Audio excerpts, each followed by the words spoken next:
Well, that was quick. Roll over, MAGA Mike Johnson. Good boy. Yep, Ghislaine Maxwell just got MAGA Mike Johnson and the MAGA Republicans in the House of Representatives to cancel her deposition. Her deposition was scheduled to take place on August 11th at the Tallahassee prison where she was serving her 20-plus year prison sentence after she was convicted of sex trafficking multiple underage girls. But Ghislaine Maxwell's lawyer, David Oscar Marcus, had a list of demands for MAGA Mike Johnson and James Comer. Comer chairs the House Oversight Committee, and Ghislaine Maxwell's lawyer said, "We're the ones dictating the terms. Yep, the convicted sex trafficker is going to tell you MAGA Republicans in the House how this is going to go down. You understand?" And they folded to her and canceled her deposition. They've indefinitely postponed it until sometime, there's no date scheduled, after the United States Supreme Court rules on her petition for certiorari to have her case where she was convicted of sex trafficking, either she gets a retrial or get that case dismissed, or perhaps Donald Trump gives her a pardon or a commutation. So Ghislaine Maxwell was emboldened, right? The Trump regime Department of Justice gave her what's called Queen for the Day status about 2 weeks ago or so, right? They gave her immunity. Donald Trump's former criminal defense attorney, who Trump made the #2 at the Department of Justice, Todd Blanche, who is friends, by the way, with Ghislaine Maxwell's lawyer, David Oscar Marcus. Well, they all met up in Tallahassee, Florida, and they met for 2 days for approximately 9 to 10 hours. And the Department of Justice said, "Ghislaine, anything you tell us about the crimes you may have committed, we're going to give you immunity for all of that stuff. You didn't testify at your criminal trial. You didn't cooperate with the DOJ then, but we are going to help you out and give you immunity to prevent you from getting prosecuted for future crimes based on whatever you tell us." Now, did the Department of Justice release the transcripts of that interview? Did they take transcripts of that interview with Ghislaine Maxwell? Did they make recordings? Well, they ain't releasing anything there. And now we've also learned that Donald Trump's Department of Justice and FBI redacted all of the references to Donald Trump, meaning they removed all of the references to Donald Trump in the Epstein files. That's what the DOJ is doing. So after Ghislaine Maxwell meets with Trump's DOJ, they dangle a pardon in front of her. A few things happen as well. She gets moved, you know that now, right, from the Tallahassee prison to a minimum security prison called Camp Bryant in Southeast Texas. As a sex trafficker, you're not allowed to be there. So Trump's DOJ waived that and said, okay, sex trafficker, you can go in a minimum security facility. This was the facility that Ghislaine Maxwell wanted to be at. This is part of the steps towards giving her a commutation or a pardon if she plays ball with Donald Trump. And so she was emboldened, right? So Congress previously subpoenaed her deposition for August 11th. Do you remember my reporting how the Democrats outmaneuvered the Republicans before MAGA Mike Johnson recessed Congress and shut down the House of Representatives in order to give Donald Trump space in order to figure out how he was going to cover up everything? Do you remember my reporting on that? And so the Democrats were able to force the hand of the House Oversight Committee to schedule this deposition for August 11th. But that creates a problem because Ghislaine Maxwell doesn't, Ghislaine Maxwell's got to fulfill the cover-up with the Trump regime. And, MAGA Mike and James Comer and these MAGA Republicans really don't want that taking place. They want to deep six and kill all this information from ever getting out. I mean, that's their plan. That's what MAGA Mike means when he says, I want to give Donald Trump the space to do what he needs to do. It's all of these things. Move Ghislaine to Texas, give her immunity from the DOJ, make her emboldened. She issues the demand, these demands to Congress, and Congress capitulates. So sorry, what were her demands to Congress, right? Number one, that she be given immunity. Number two, that her deposition gets canceled and postponed, rather. She says postponed until after the Supreme Court rules on her petition for a retrial, or if they basically dismiss the case and find that a non-prosecution agreement entered into by the Republican United States Attorney, Alex Acosta, who became Donald Trump's labor secretary in his first administration, if that's binding, her case may get dismissed. So she goes, I ain't sitting for no deposition until the Supreme Court hears my appeal. Remember my coverage 2 weeks ago or so when she filed that appeal to the United States Supreme Court? She says, I ain't doing it in Tallahassee. I get to dictate where it takes place. And she goes, I want all of the questions in advance.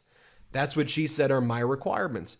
Now, while the Democrats were able to outmaneuver the MAGA Republicans to get her deposition, what the MAGA Republicans are doing now to try to delay and stall this and to try to stop the public from caring about this anymore, which they ain't doing a good job about because we're the media now, we control the news now, and we're explaining what the hell is going on in your corruption and your cover-up, and that GOP stands for the guardians of the pedos right now.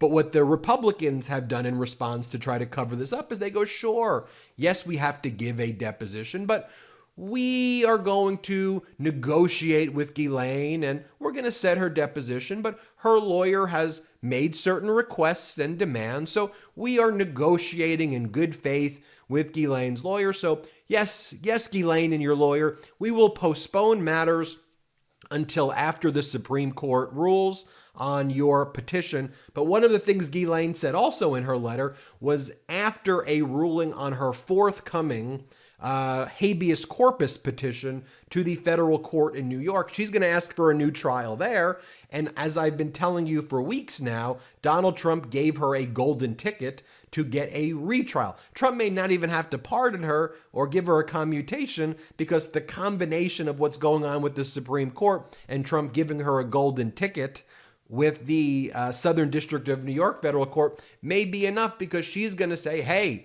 the president says the Epstein situation is all a hoax. The FBI tampered with the file. The former prosecutor who Donald Trump just fired, who prosecuted me, Maureen Comey, her dad, according to Donald Trump, James Comey, was the creator of the Epstein hoax. So judge whether you believe Trump or not.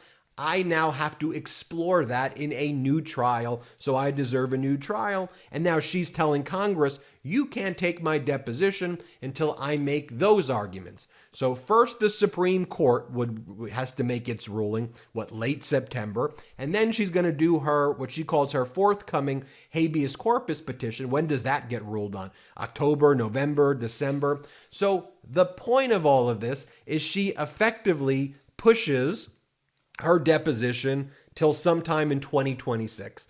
And she could avoid, and this is what the Republicans are trying to avoid, her invoking her Fifth Amendment right against self-incrimination, because the Republicans realize, damn, how shady is it going to look if she invokes her Fifth Amendment rights against us, but she did not invoke her Fifth Amendment rights with respect to Trump and Trump's former criminal defense lawyer, and they gave her this immunity. That sure is going to look shady, wouldn't it? So you just take a look at this letter from James Comer, and James Comer says, we've got the letter, Ghislaine, from your lawyer. The committee, the House Oversight Committee, and your counsel engaged in good faith negotiations, including regarding the date and location of the deposition. Then they go on to say in this letter, your testimony is vital to the committee's efforts regarding Mr. Jeffrey Epstein, including the 2007 prosecution agreement and circumstances surrounding Mr. Epstein's death.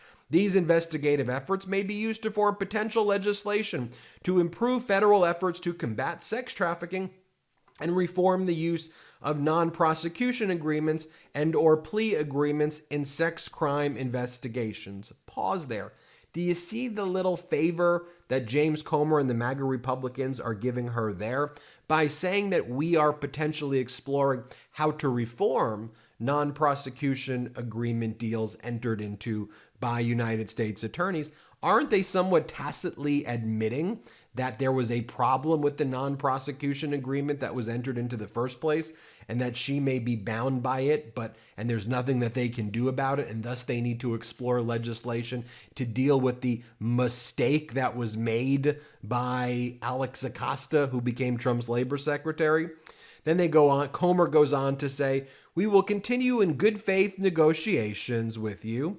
And then she says, "The committee will continue its long-standing practice of engaging in forthright and detailed discussions about scoping." Comer then states that the committee will agree to delay the deposition date until after the U.S. Supreme Court rules on her appeal. Writing her petition will be considered at the court's conference on September 29. And then in response to Comer's letter, Maxwell's attorney, David Oscar Marcus, they respond as follow. "We acknowledge Chairman Comer's letter and appreciate the committee's willingness to delay Ms. Maxwell's deposition while her case is pending before the Supreme Court. We will continue to engage with Congress in good faith to find a way for Ms. Maxwell to share her information without compromising her constitutional rights."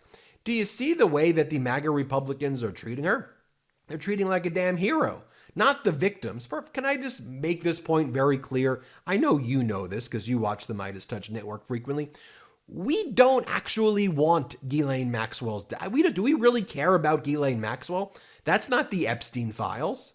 That's not the Epstein files. They want us to be diverted here, and they're going to give her all of these benefits, and Trump's moved her to the prison of her dreams already, because there must be terribly damaging stuff in the Epstein files. So now they're not releasing the files. We know Trump's name was redacted in it by those hundreds or even thousands of agents and lawyers at the DOJ and FBI agents who went through it. They were asked to remove Donald Trump's name from the files.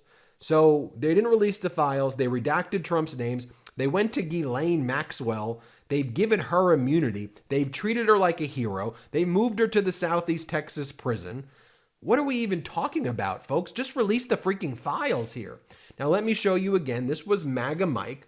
MAGA Mike saying before that we're using every mechanism that we can. Here he goes. "I'm pushing aggressively for the full release of everything." When you know they're not. They're literally not. But here's what he says. Play this clip. We have to do it in a responsible manner. But look, I'm pushing for aggressively for the full release of everything that is possible. And by the way, so is the president. He has said the same thing. We're using every mechanism within our power to do that and to do it as quickly as possible. And here's where MAGA Mike talks about how before Congress recessed, he wanted to give Donald Trump the space to do what Donald Trump needed to do. Here, play this clip. So here's what I would say about the Epstein files. There is no daylight between the House Republicans, the House, and the President on maximum transparency. He has said that he wants all the credible files related to Epstein to be released. He's asked the Attorney General to request the grand jury files of the court. All of that is in process right now. My belief is we need the administration to have the space to do what it is doing. And if further congressional action is necessary or appropriate, then we'll look at that. But I don't think we're at that point right now because we agree with the president. So no vote on this resolution before No. August recess. Okay, now I'll let you be the judge for yourself if what MAGA Mike Johnson is saying is absolute transparency, because here Donald Trump is asked, hey, are you going to release recordings or transcripts from what Todd Blanche, the number 2 at the DOJ, was saying to Ghislaine? Like, are you going to release that? Is there a recording? Here's what Trump has to say. Play this clip. Your Deputy Attorney General sat down with Ghislaine Maxwell for 9 hours. I'm just wondering when the American people get to hear what she said during that interview. Well, I don't know because I haven't spoken about it, but he's a very talented guy, Todd Blanche, and a very straight shooter. Yeah. And I think he probably wanted to know, just to get a feeling of it, because we'd like to release everything, but we don't want people to get hurt that shouldn't be hurt. Yeah. And I would assume that was why he was there. I want to release everything. I just don't want people to get hurt.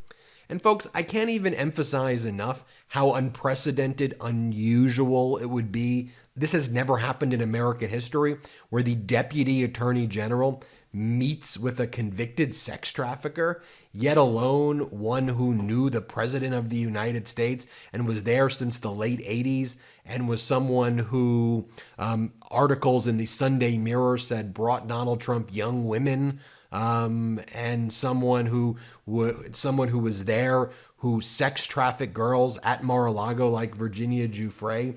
Donald Trump appoints his criminal defense lawyer to be the number 2 at the DOJ, and then that meeting happens. Come on, folks. And then here is Virginia Giuffre's family, because I never want to do any video like this without showing you what the victim side of this is. Virginia Giuffre's died by suicide recently. But here's what her family said. Here, play this clip. She wasn't stolen. She was preyed upon at his property, at President Trump's property. And I think it's very important that we don't treat it like stolen. Seems very impersonal. It feels very much like an object, and these survivors are not objects. Women are not objects. What goes through my mind is that it's time to protect survivors, and it's time to protect the young women and our future generation of young women. So no, she wasn't stolen. She was preyed upon. And it certainly makes you kind of ask the question, you know, how much he knew during that time, right? Even a couple of years later, even after he, I believe he had stated something along the lines of cutting off communication or kicking him out.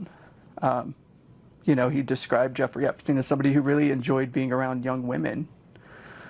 And so she was preyed upon. She wasn't stolen.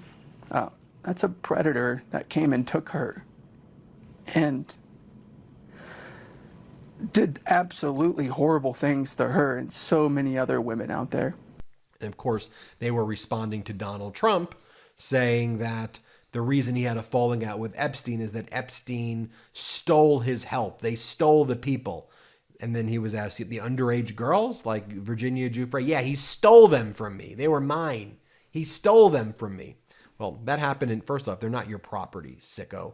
Number 2, that happened in 2000. You were friends with Epstein for the next 7 years. So that means were you aware what Epstein was doing? That would seem to be something that would make sense right there, but I'll let you all judge for yourself. Let me know what you think. Hit subscribe. Let's get to 6 million subscribers. New Meidas merch drop! Check out the latest pro-democracy sticker packs, t-shirts, hats, sweatshirts, and more. All at store.MeidasTouch.com.